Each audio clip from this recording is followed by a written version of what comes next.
বিওয়ার্স, মিষ্টি কুকিং নিজেই থেকে আপনাদেরকে স্বাগত। আমি আজকে আপনাদেরকে বানিয়ে দেখাবো ডিম আলুর ঝাল চমচম। চলুন দেখি কিভাবে বানাতে হয়। আমি এখানে নিয়েছি 2টি সিদ্ধ ডিম, 2টি পেঁয়াজ হালকা ভেজে নিয়েছি। আমি 1টি ডিম আমি কাটা করে নিয়েছি কুচি করে। অল্প একটু আদা আমি কুচি করে নিয়েছি। আলুগুলি সিদ্ধ করে আমি ম্যাশ করে নিয়েছি। 4-5টি শুকনো মরিচ আমি লবণ দিয়ে কষলিয়ে নিয়েছি।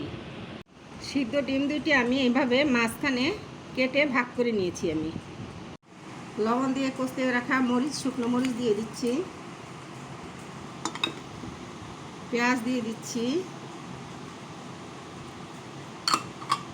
আদা দিয়ে দিচ্ছি। এভাবে আমি একসাথে মাখিয়ে নিব। আমি এখানে একটু সবগুলি উপকরণ কষিয়ে নিয়েছি। এখন আমি এখানে 1 চা চামচ সরিষার তেল দিয়ে দিচ্ছি। এগুলি এখন আলুর সাথে আমি ম্যাশ করে নিব। এখন আমি এখানে কুচি করে রাখা সিদ্ধ ডিম দিয়ে দিচ্ছি। এগুলো আমি আলতোভাবে মাখিয়ে দিব, আমি ভেঙে ফেলবো না একবারে। এগুলি এরকমই থাকবে, আলতোভাবে সবগুলির সাথে আমি মিশিয়ে দিব। দেখুন আমি এখন এটার আলুগুলির ভিতরে আমি এরকম করে একটু চ্যাপটা করে নিয়েছি। এখানে আমি ডিম দিয়ে দিব। ডিম দিয়ে আমি এভাবে র্যাপিং করে দিব। আলু দিব আবার মাঝখানে।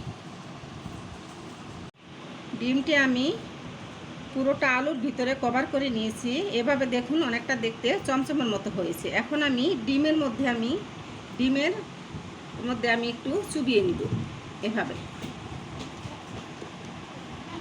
ঘুরিয়ে ঘুরিয়ে চুবিয়ে নিব, দিয়ে আমি তিলের মধ্যে দিয়ে দিব। এভাবে তিলের মধ্যে আমি গড়িয়ে নিব।